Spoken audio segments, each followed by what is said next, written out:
the betrayal of Palestine, Arab complicity in genocide.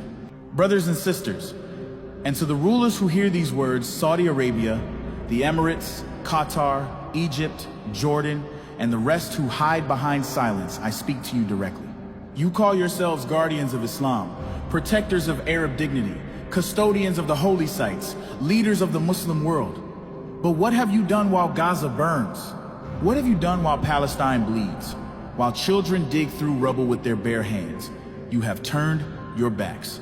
You have extended your hands not to your brothers in Palestine, but to those who murder them. Saudi Arabia, you move step by step toward normalization with Israel, opening your skies to their planes, whispering in Washington's ear that you are ready to make peace while your brothers and sisters lie in mass graves.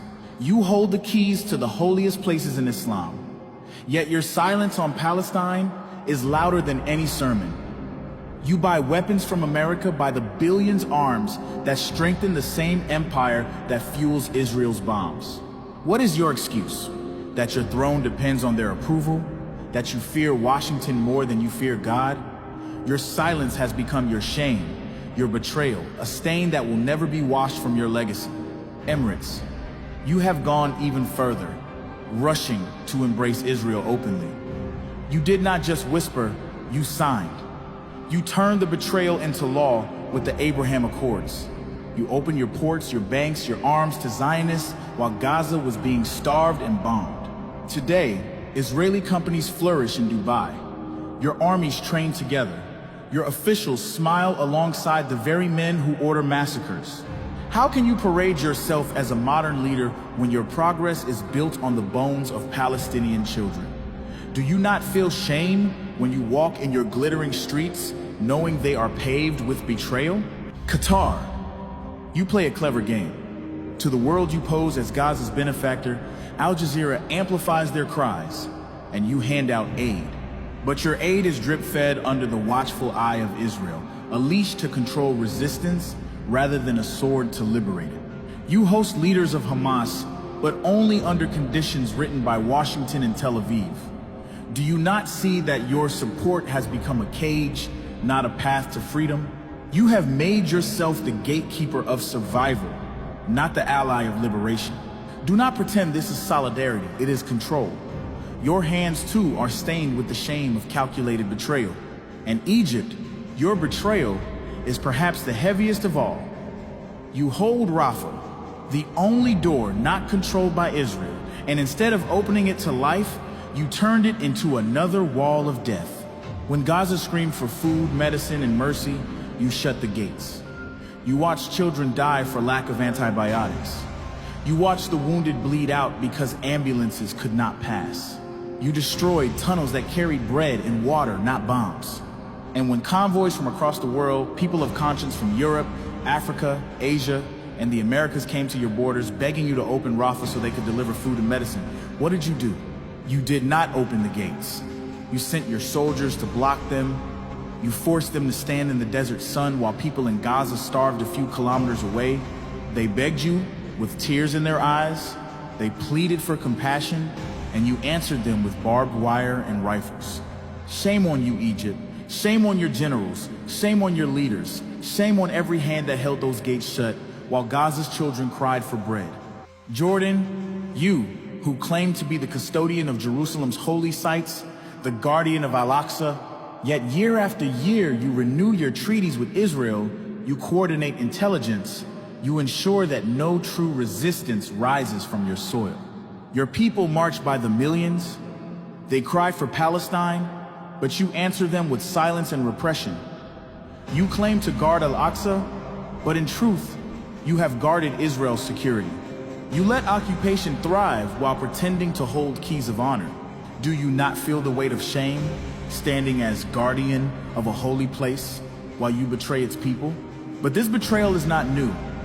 It stretches back decades, carved into the wounds of Palestinian history. In 1978, Egypt signed the Camp David Accords with Israel, breaking the Arab front and normalizing with the occupier while Palestinians remained stateless, displaced, and under siege. Anwar Sadat shook hands with Menachem Begin while Israeli tanks remained in the West Bank and bombs fell on Lebanon. Egypt claimed peace for itself while leaving its brothers behind. That betrayal opened the door for others. Jordan followed in 1994 with the Wadi Araba Treaty, giving Israel not only recognition, but water, security coordination, and legitimacy. While Palestinians were being choked by settlements, Jordan turned occupation into a legal neighbor. In the 1990s, the Oslo Accords, shaped and signed under the watchful eyes of Washington, created an illusion of peace while entrenching occupation. Arab states applauded it, funded it, and pressured Palestinians to accept crumbs while Israel expanded settlements. They knew it was a trap, yet they played along, trading away resistance for photo opportunities and handshakes. And now, in our time, the Abraham Accords have brought the betrayal into the open. The Emirates, Bahrain, Morocco, Sudan, they signed with Israel without even pretending to secure Palestinian rights. They signed for weapons, for trade, for recognition from Washington, and they paraded it as peace. This is not peace, it is profit from genocide. Saudi Arabia stands on the edge, waiting for its turn, negotiating openly with Washington about when, not if, it will normalize. Even as Gaza burns, their talks continue. Even as children are buried under rubble, they plan their next deal. And while all this unfolded, where were the Arab armies? Where were the so-called defenders of the Ummah? Not in Gaza, not in Jerusalem, not in Jenin. They were in Yemen, dropping bombs on the poorest nation in the region. They were in Libya, in Syria, crushing their own people. They were in their own streets, jailing men and women whose only crime was raising the flag of Palestine.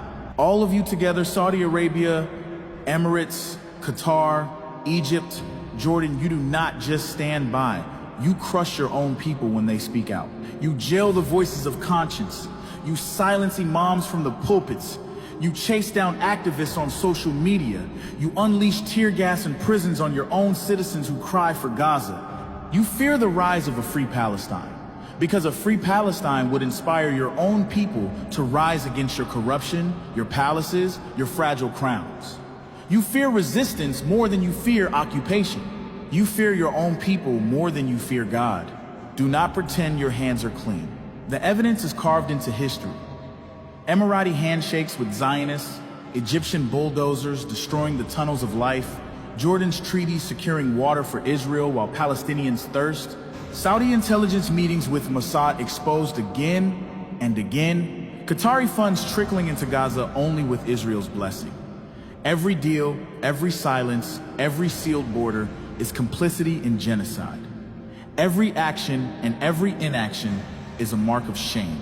And so I say to you, rulers of the Arab world, you may silence your people today.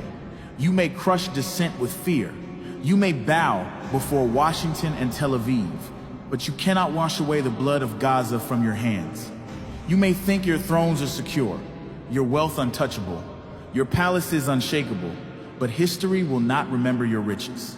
History will remember that when Palestine cried for help, you stood with the oppressor. When children screamed under rubble, you sealed the gates. When convoys begged you to let them deliver bread, you blocked their path with guns. When the world demanded justice, you chose betrayal. The world is watching, your people are watching, and God is watching.